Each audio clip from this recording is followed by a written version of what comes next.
Good morning. नमस्कार आप सभी लोगों को। मैं प्रमोद कौशल और आप सभी का वेलकम करता हूं अपने इस यूट्यूब प्लेटफॉर्म सर्वोदय इंस्टीट्यूट पर। ठीक है।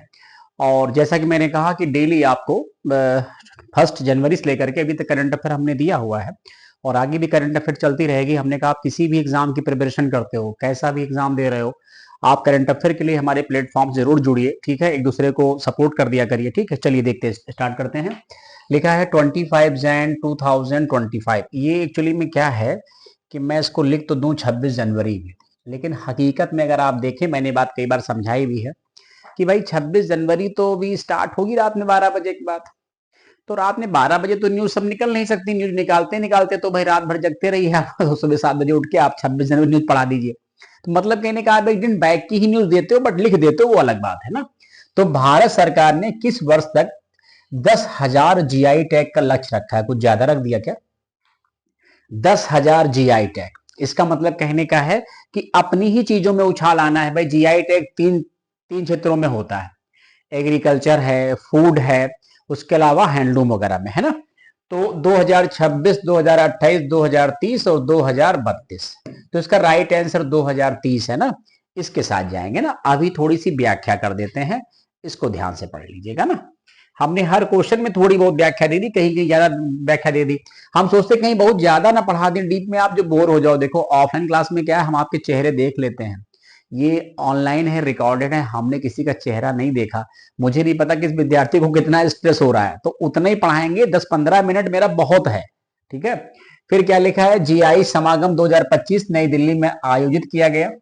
विषय इसका क्या? जीआई का मतलब होता है ज्योग्राफिकल इंडिकेशन, भौगोलिक संकेत। यानी मतलब कहने का है किसी वस्तु की स्पेसिफिक पहचान। जैसे बासमती चावल है तो वो पंजाब हरियाणा का ही रहेगा, किसी और स्टेट का नहीं हो सकता। मतलब कहने का एक प्रकार से ट्रेडमार्क मिल जाना। ठीक है। जैसे मालूम चला कि काला नमक चावल है तो सिद्धार्थ नगर का है, लेकिन मालूम चला उसको जीआई टैग है, तो वो उसी के लिए पहचाना जाएगा ना। विषय क्या है? विरासत का संरक्षण, नवाचार को बढ़ावा देना। हमारा उद्देश्य संस्कृति, वाणिज्य और नवाचार को जोड़ना, ये इनका थीम हो गया। अभी अब देखिए, ये नहीं कि हमने थीम पढ़ा दिया तो सारे थीम पढ़ डालो। थीम को एग्जाम में एक ही आता है, 50 थीम नहीं आते, लेकिन फिर भी हम डेली न्यूज दे रहे हैं तो जाहिर सी बात, देखो बहुत सिलेक्टेड देना हो तो हम 2-3 प्रश्न खाली पढ़ाएंगे बस। लेकिन अब चूंकि डेली न्यूज देना है तो हम इतना सिलेक्शन कहां देख पाएंगे ना। तो अभी तक 605 भारतीय उत्पादों को जीआई टैग जारी किया गया है।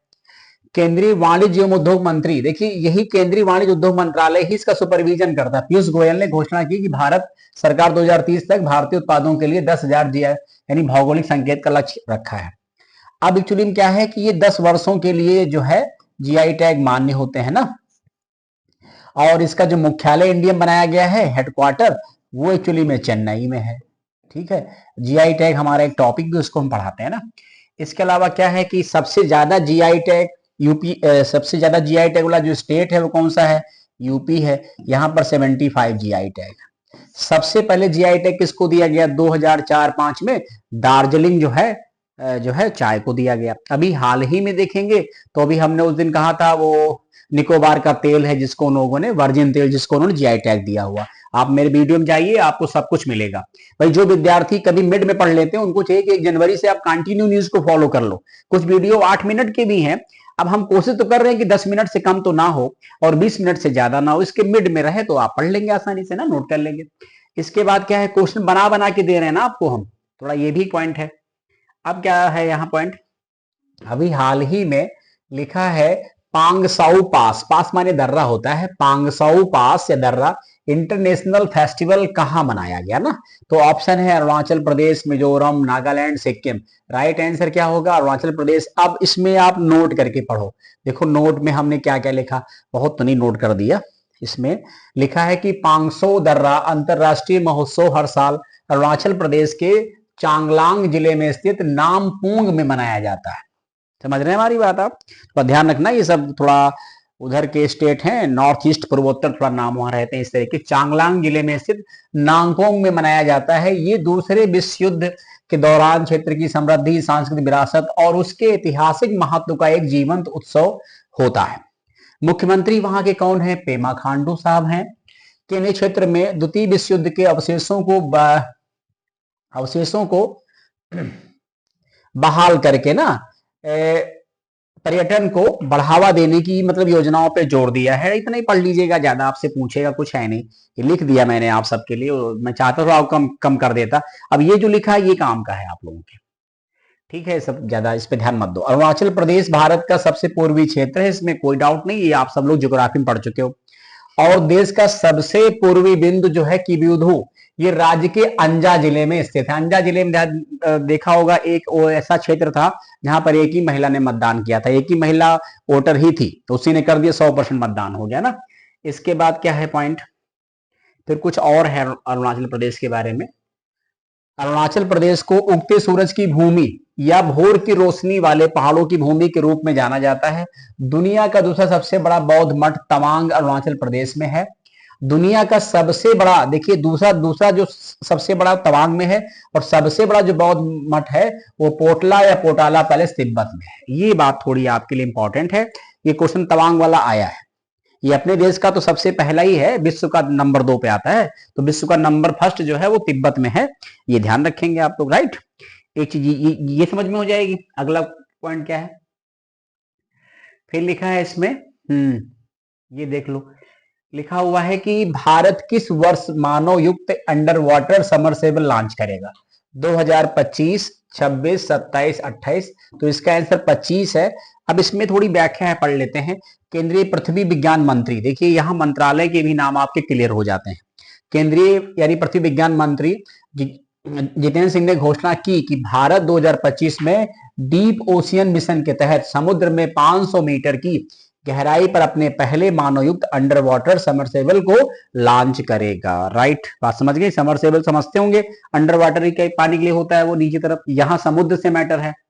अब यहां पर पॉइंट क्या है, लिखा हुआ है कि इसमें एक मानवयुक्त पनडुब्बी 500 मीटर की गहराई में जाएगी, नीचे तरफ जाएगी ना, और अगले साल इसे 6000 मीटर की गहराई तक पहुंचाने का लक्ष्य रखा गया है।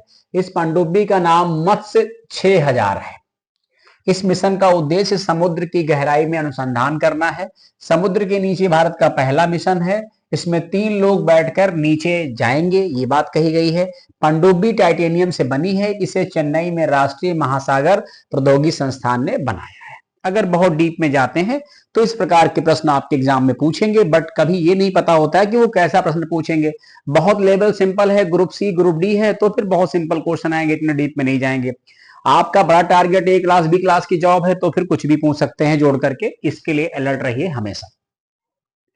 अच्छा, इसके अलावा क्या, देखो ये भी ध्यान रखो, जैसे बहुत लोग कहते बहुत डीप में मान लो पढ़ा दिया, भाई अब आप कोई भाई छोटे क्लास के तो विद्यार्थी है नहीं, थोड़ा बड़े लेवल के हैं, तो और फिर उसके अलावा कंपटीशन भी तो आप बड़े दे रहे हो, तो नौकरी लेनी है, थोड़ा बहुत इफर्ट तो करना ही पड़ेगा, करते रहो ना। फिर यहां पर देखो पॉइंट क्या है, कह रहे हैं कि भारत का पहला मानव युक्त अंतरिक्ष मिशन का नाम गगनयान है, ये भी एक ध्यान रखेंगे। इसमें 3 ग्रुप कैप्टन है, प्रशांत बालकृष्णन नायर, अजीत कृष्णन और अंगद प्रताप, ये इंपॉर्टेंट क्वेश्चन है। एक विंग कमांडर है शुभांशु शुक्ला, ये लखनऊ के ही हैं।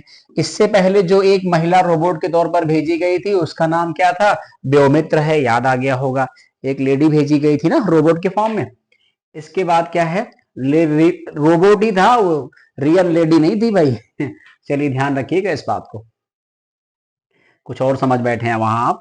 हाल ही में संयुक्त राष्ट्र में किस वर्ष को अंतरराष्ट्रीय हिमनद संरक्षण वर्ष के रूप में घोषित किया है, तो 2025, 26, 27, 28, तो इसका राइट आंसर क्या हो जाएगा, राइट आंसर तो ये तो 25 हो जाएगा ना। फिर क्या लिखा है, ग्लोबल ग्लेशियर डे कब मनाते हैं, 21 मार्च को मनाते हैं ना, तो इसमें ज्यादा कुछ व्याख्या हमको नजर नहीं आई, फिर हम सबका जोड़ते किसने क्या क्या घोषित किया तो और लंबा हो जाता।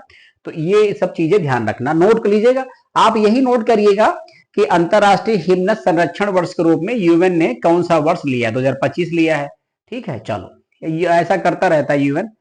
इसके बाद अगला क्वेश्चन क्या है, ये देखिए, कह रहे हैं कि अभी हाल ही में भारत का सबसे पुराना पुस्तक मेला, इसका नाम है बोई मेला, कहाँ शुरू हुआ। अब ऐसे क्वेश्चन आ जाएंगे तो आप तो समझो आप क्या सारे बच्चे बेचारे हिल जाएंगे, बोई मेला क्या है, कहाँ हुआ। हालांकि इतने मेले आते नहीं, फिर भी कोई क्वेश्चन पुट करते हैं। भोपाल है, नई दिल्ली, भुवनेश्वर, कोलकाता, तो राइट आंसर कोलकाता है। 48वां अंतरराष्ट्रीय कोलकाता पुस्तक मेला 2025, जिसे बोई मेले के नाम से जानते हैं, 28 जनवरी से 9 फरवरी 2025 तक कोलकाता के साल्ट लेक सिटी में आयोजन किया जाएगा ना। ये बात समझ में आ गई, थोड़ा सा और इसका थोड़ी सी इसकी हिस्ट्री और है, वो पढ़ लेंगे। ये क्या है, पॉइंट लिखा हुआ है इसमें, थीम कंट्री जो है वो जर्मनी है, ध्यान रखेंगे। ये दुनिया का सबसे बड़ा गैर व्यापारिक पुस्तक मेला और एशिया का सबसे बड़ा पुस्तक मेला और सबसे अधिक लोगों द्वारा भाग लिया जाने वाला पुस्तक मेला है। इस पुस्तक मेले की शुरुआत 1976 में हुई थी। बात क्लियर है ना? तो इस तरीके से क्या करेंगे, नोट कर लेंगे। यहाँ कुछ ज्यादा बोलना तो है नहीं, बीच में कुछ भी करो, सीधे पढ़ाते रहो स्मूथली, तो ज्यादा टाइम भी नहीं जाएगा ना। इसके बाद क्या है अगला क्वेश्चन, इसको देख लेंगे हम लोग। लिखा हुआ है कि हाल ही में राष्ट्रीय जनजाति स्वास्थ्य सम्मेलन 2025 का आयोजन कहाँ किया गया। ऐसे क्वेश्चन करंट के लिए होते हैं और मोस्ट इंपॉर्टेंट होते हैं। जयपुर है, भोपाल है, दिल्ली है, सूरत है। तो राइट आंसर दिल्ली है। पहले जनजातीय खेल महोत्सव उड़ीसा में हुए। जनजातीय नृत्य महोत्सव नई दिल्ली में भी आयोजन किया गया। ट्राइबल समझते ही आप लोग। फिर कुछ चीजें और भी हैं, इनको पढ़ लेंगे हम लोग ना। देखो यहाँ क्या लिखा है, आदिवासियों को बुनियादी दस्तावेज प्रदान करने वाला देश का पहला जिला, most important question, Wayanad Kerala.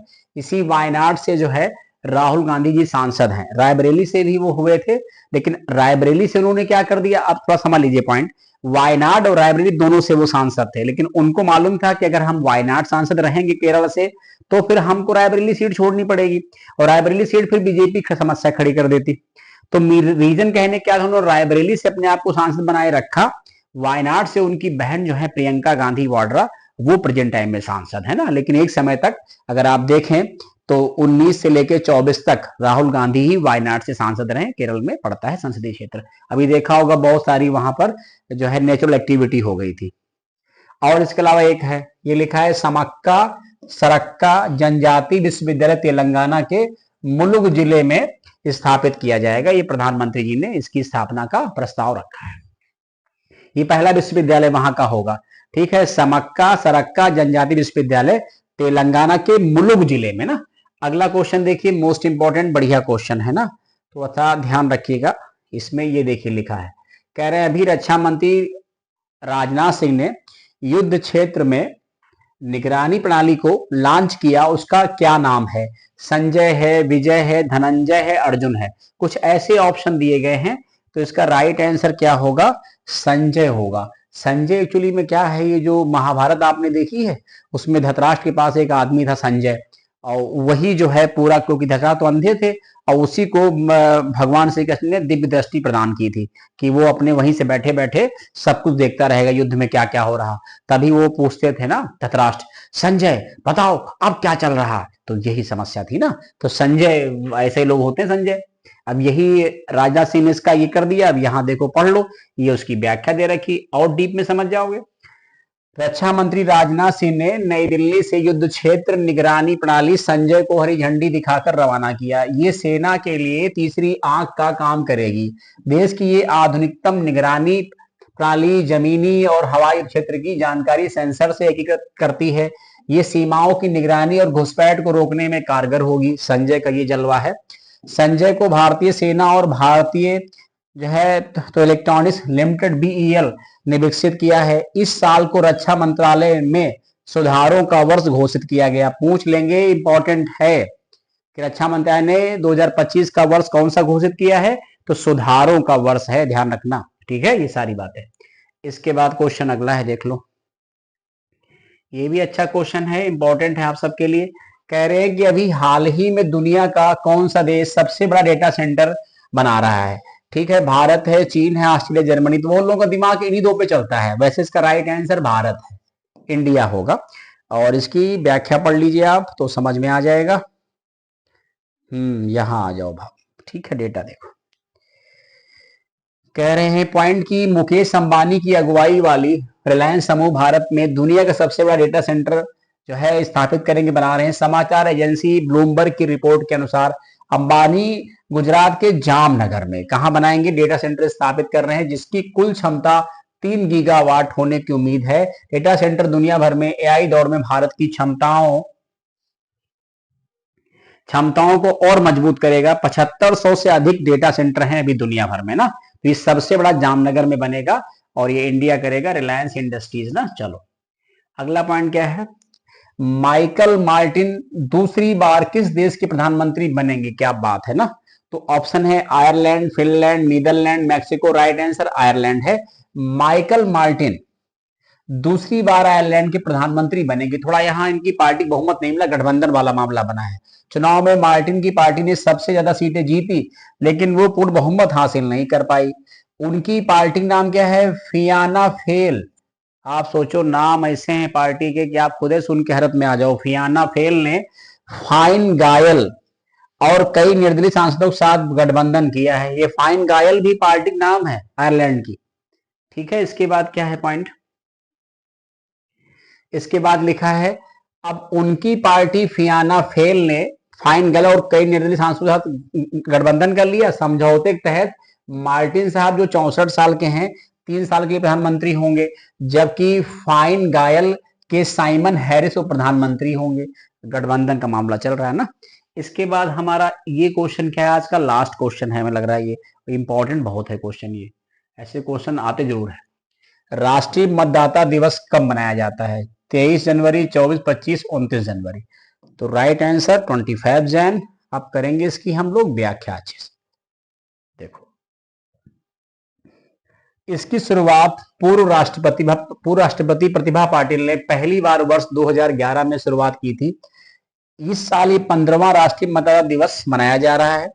राष्ट्रीय मतदाता दिवस 2025 का थीम मोस्ट इंपॉर्टेंट, मतदान से बढ़कर कुछ नहीं, मैं निश्चित रूप से मतदान करूंगा, ये थीम है।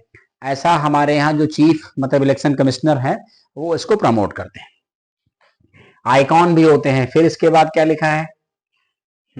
फिर इसके बाद है कि दुनिया का सबसे बड़ा लोकतंत्र भारत आने वाले कुछ महीनों में 1 अरब मतदाताओं वाला पहला देश बन जाएगा, विश्व का, समझ लीजिए। ये बात समझ में नहीं आई? फिर लिखा है ये संख्या यूरोपीय देशों के कुल मतदानों में से 2 गुनी से भी ज्यादा होगी। इसकी पुष्टि हाल ही में मुख्य निर्वाचन आयुक्त राजीव कुमार भी कर चुके हैं, जो भारत के चीफ इलेक्शन कमिश्नर हैं 25 नंबर के। अभी 2025 में क्या होंगे? सेवानिवृत्त हो जाएंगे, नया मिलेगा आपको। राष्ट्रीय मतदाता दिवस हर साल 25 जनवरी को चुनाव आयोग के स्थापना दिवस के रूप में मनाया जाता है।